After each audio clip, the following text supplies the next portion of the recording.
Jai Hind.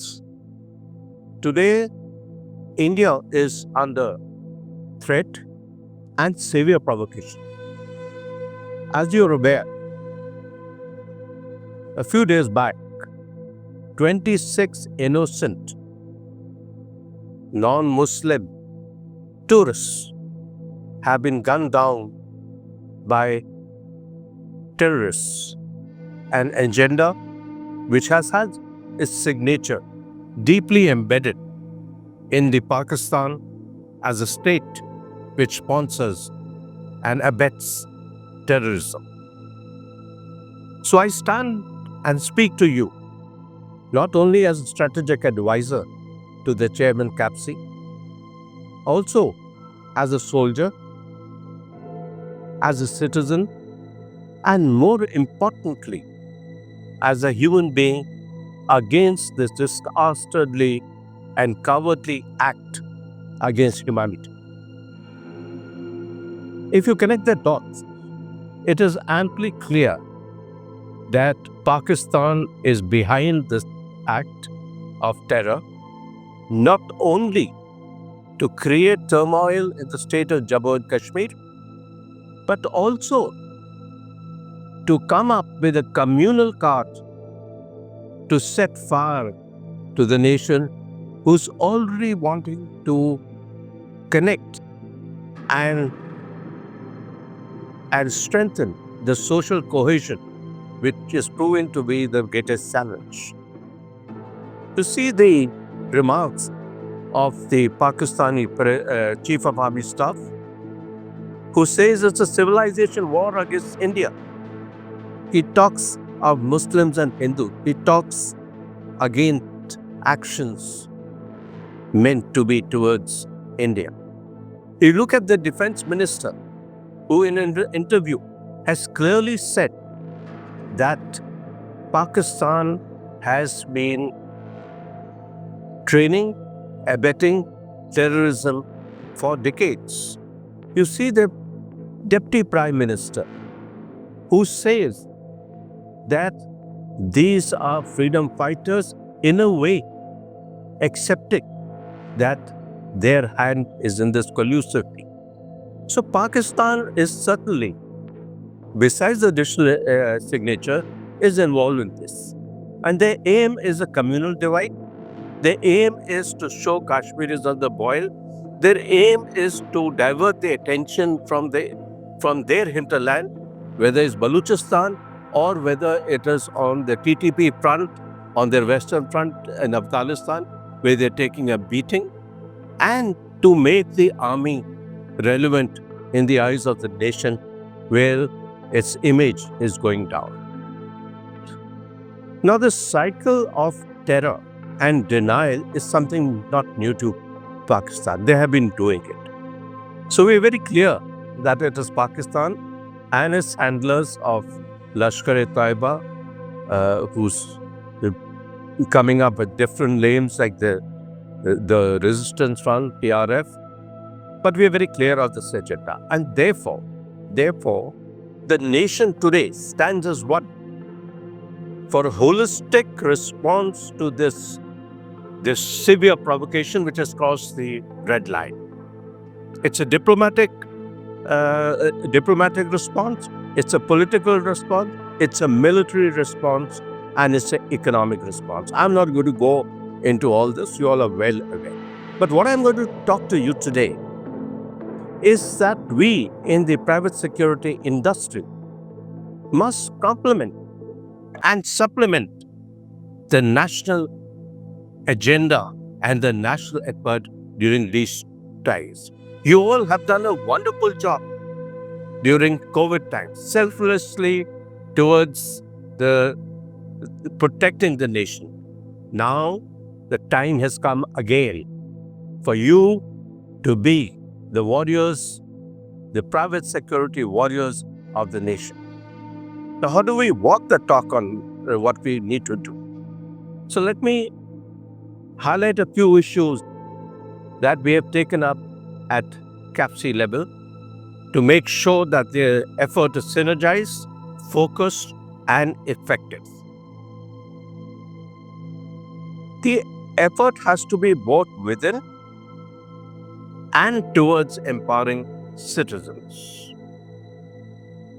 Within, we have to be alert, a higher level of alert.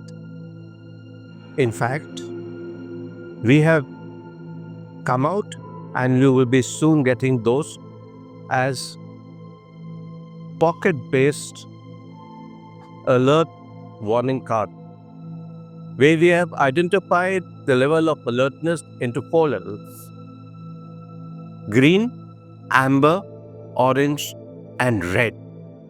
And we have stated what are the actions required by the private security industry and its guards. I don't call them, I call them warriors, not really guards. The private security warriors, what action they have to take themselves, what additional responsibility that they have to share. And today, under these 4 colors of alertness, we are now at amber, moving to orange and being prepared for the red. So we have to coordinate with the civil authorities, whose basic role is law and order and raid area security. We have to make sure that the SOP which has been issued, standing operating procedure which has been issued by the chairman, CAPSI, is followed in letter and spirit.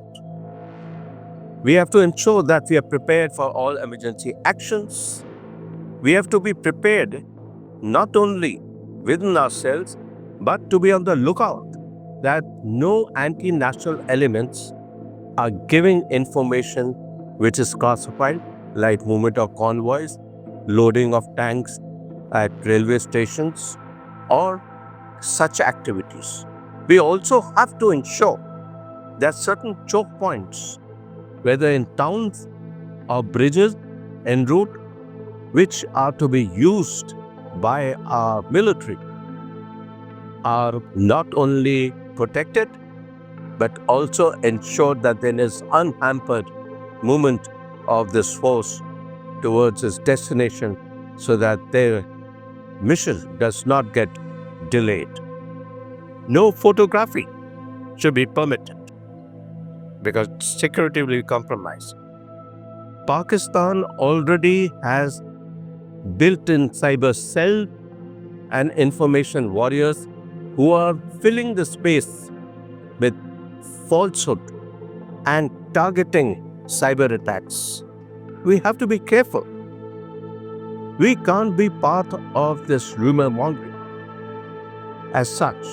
So therefore, besides being alert ourselves and being at a higher alert and taking actions and coordinating with the local authorities, we also have to make the environment in which we protect, that is the society, whether it is RWA, whether it is a hospital, whether it's a corporate, wherever you are deployed, wherever your security responsibility is, we have to bring in sensitization and awareness of the responsibility of citizens not to fall prey to rumors. Be vigilant. Do not undertake any activity or be part of it or be forward such messages which are harmful for the national security, and particularly ensure that Pakistan does not succeed in playing up the communal card, which is a major agenda of this. Therefore, towards empowering citizens and empowering ourselves, we have to make sure that not only the private security warriors, but today also the society is the first responders. Imagine, and you would have seen a video by Colonel Sharma, who clearly brings out that in those 26 who were massacred by the terrorists, those innocent tourists, if they had been empowered to take action against those 4 or 5 terrorists, they would not have been able to achieve the aim of killing all 26. So we have to empower the society not only to be vigilant, to be careful, but also in the art of self-defense and be able to be the front line warriors and responders in this nation. And that's why CAPSI has been putting a lot of effort and lot of enthusiasm and lot of activities have been towards the national citizen security culture and in forming national security councils, a graded approach. Today, that requirement stands supreme. Pulwama, after that Pahalgam, are just events. These are not going to stop or die down. If you have to have a nation that grows, we have to make sure that the nation is strong internally and externally to all threats. And if the nation grows, you will grow, your future generations will grow. And I'm sure you will lead by self-example and make the private security industry and CAPSI proud of being the frontline warriors during times of national emergency. Jai Hind.